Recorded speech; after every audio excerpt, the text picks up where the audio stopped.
கல்யாணம் ஃபிக்ஸ் ஆயிடுச்சா? தமிழ் மேட்ரிமோனிக்கு தேங்க்ஸ் சொல்லணும். 26 வருஷத்துக்கு முன்னாடி இதே தமிழ் மேட்ரிமோனி மூலமா தான் இவ அம்மாக்கும் கல்யாணம் பண்ணேன். கல்யாணம்னாலே தமிழ் மேட்ரிமோனி தான். அமைச்சர் மனோ தங்கராஜ் கூட தான் நம்ம இவ்வளவு நேரம் டிராவல் பண்ணிட்டு இருந்தோம். அவர் கூட பேசும்போது இந்த தொகுதி மக்கள் மட்டுமல்லாம இந்த மாவட்ட மக்கள் எல்லாருமே ஒரு ஃபுல் சாட்டிஸ்ஃபேக்ஷனா தான் இருக்கிறதா அமைச்சர் சொல்றாரு. ஆனா இந்த பகுதி மக்கள் அவரை எப்படி நினைக்கிறாங்க, இந்த பகுதி மக்களினுடைய கோரிக்கைகள் என்ன, இந்த மாவட்ட வளர்ச்சிக்கு இன்னும் அவர் என்ன மாதிரியான விஷயங்கள்லாம் செய்திருக்க வேண்டும் என்பதை இந்த பகுதி மக்களுடைய கேட்டு சொல்லலாம்.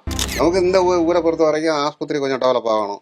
ஆஸ்பத்திரி ரொம்ப இதாக இருக்குது. ஒரு 24 மணிக்கு வரும் நோயாளி பாய்க்க மாதிரி அட்மிட்டுக்கு ஆகணும். அதுதான் எங்கள் ஹஸ்பண்ட். இந்த ரோட்டுக்கு 2 பஸ்ஸும் தேவை, அவ்வளோதான். நல்ல டிசைன் பண்ணிட்டேன். ஆமாம், அவருடைய செயல்பாடு எப்படி இருக்கு உங்களுக்கு? நல்லா இருக்கு. நல்ல செயல்களை செய்யாரு, நல்ல திட்டங்களை கொண்டு வர்றாரு. அவர் செய்யுள்ள காரியங்களை எல்லாம் செய்துட்டு தான் இருக்காரு.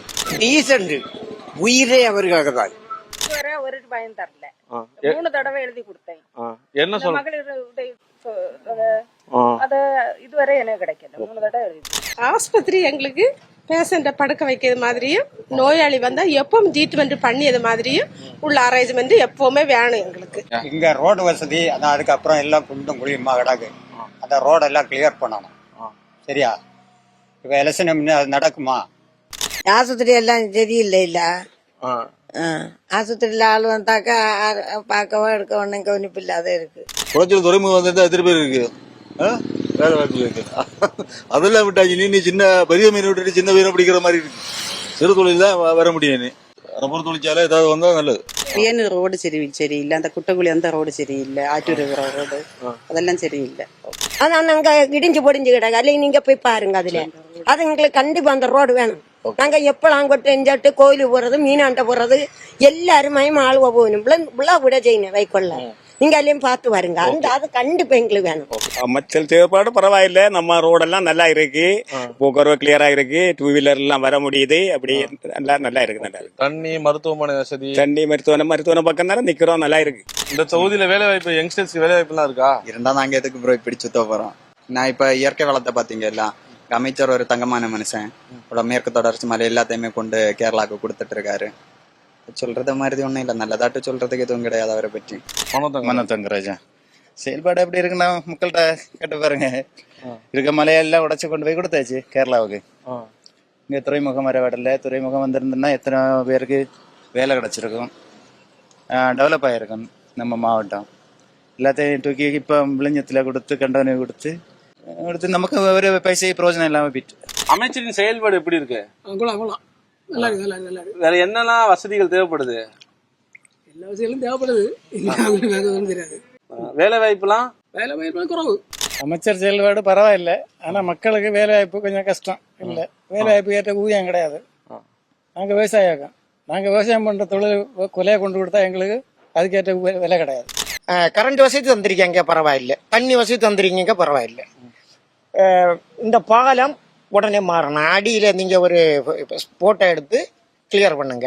இது குட்டாக்குழி ஊர் மக்களுக்கு ஒரு வேண்டுகோள். ட்ரீட்மெண்ட் கொடுக்கவே இல்லை. யாரு போனாலும் ஒரு காய்ச்சல்னு மருந்து வாங்க போனாலும் தக்கலை போ, மார்த்தாண்டம் போ, அங்க ஆசாரி போலாம். அந்த அளவுக்கு இந்த பொது நல சீர்கேடா இருக்கு. நன்றிண்ணா. அமைச்சர் எந்த ஒரு வாக்குறுதியுமே அவர் பண்ணல. கனிம வளத்தை திருடிய குறிப்பா சொன்னா நாங்க தேர்தல் புறக்கணிப்பு இந்த ஏரியா அப்படின்னு கூட ஆனா இன்னொன்னு நாங்க கனிம வளம் திருட்டு இங்க இருக்க அமைச்சர். ரைட். 2500 ரூபா விட்டு கொண்டிருந்த பாறைப்பொடி எல்லாம் 6000 ரூபாய் போச்சு. நாங்க பொதுமக்கள் எல்லாம் கஷ்டப்பட்டு தான் ஜெயிக்கும். என்ன தொழில போயிட்டு வரீங்க? நாங்க ரப்பர் கொண்டு போயிட்டு வரோம். இங்க ஏதோ ரப்பருக்குலாம் ஏதோ வாரியம் அமைக்க போறதானா சொன்னாங்களே, செஞ்சாங்களா? அது ஒன்றும் செய்ய மாட்டேன். எத்தனை வருஷம் கொண்டு அங்க ஒரு கோரிக்கை வச்சோம், இதுவரை ஒண்ணுமே பண்ணல. அமைச்சரின் செயல்பாடுலாம் எப்படி இருக்கு? அமைச்சர் எங்க வராரு? எலெக்ஷன் மட்டும்தான் இங்க வராது. இந்த பகுதி தான் வருவாரு, மக்கள்லாம் சந்திக்கிறதா சொல்றாங்களே. இங்க வாரதே இல்ல. வேற இங்க இந்த தடவை சீட்டு கொடுக்காருந்தன்மை கொள்ளலாம். இந்த ஒரு ரப்பர் ஃபேக்டரி கொண்டு வந்தாலே மதி. ரப்பர் ஃபேக்டரி இதுவரை கொண்டல. இப்ப ரப்பர் ஃபேக்டரி இந்த பக்கம் கொண்டு வந்தா எவ்வளவு மக்கள் நல்லா இருப்பாங்க? ஆயிரக்கணக்கில் மக்கள் இந்த வேலை, இந்த பாலூட்டு தொழில் ஆயிரக்கணக்கில் மக்கள் இங்க இருக்காங்க. கண்டிப்பாண்ணே, உங்களுடைய கோரிக்கைகள்லாம் அடுத்து நிறைவேற்றுவாங்கன்னு நினைக்கிறோம். எங்க ஆசையும் அதுதான். சரி, ஒரு நாள் வருமானம் எவ்வளவு உங்களுக்குண்ணா?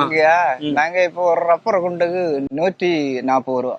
140 ரூபா. 2.5 அடி தாக்கணும். இந்த ரப்பர் நடவுக்கு 2.5 அடி தாக்கணும். 140 ரூபா அடங்கல். ரொம்ப கஷ்டப்பட வேண்டியது இருக்கு. பயங்கர கஷ்டம். நீங்கெல்லாம் யாருக்கு ஓட்டு போட்டு தேர்வு பண்ண போறீங்கிறதா எலெக்ஷன் ரிசல்ட் அப்ப பாப்போம். தமிழ் மேட்ரிமோனிக்கு தேங்க்ஸ் சொல்லணும். 26 வருஷத்துக்கு முன்னாடி இதே தமிழ் மேட்ரிமோனி மூலமா தான் இவ அம்மாக்கும் கல்யாணம் பண்ணேன். கல்யாணம்னாலே தமிழ் மேட்ரிமோனி தான்.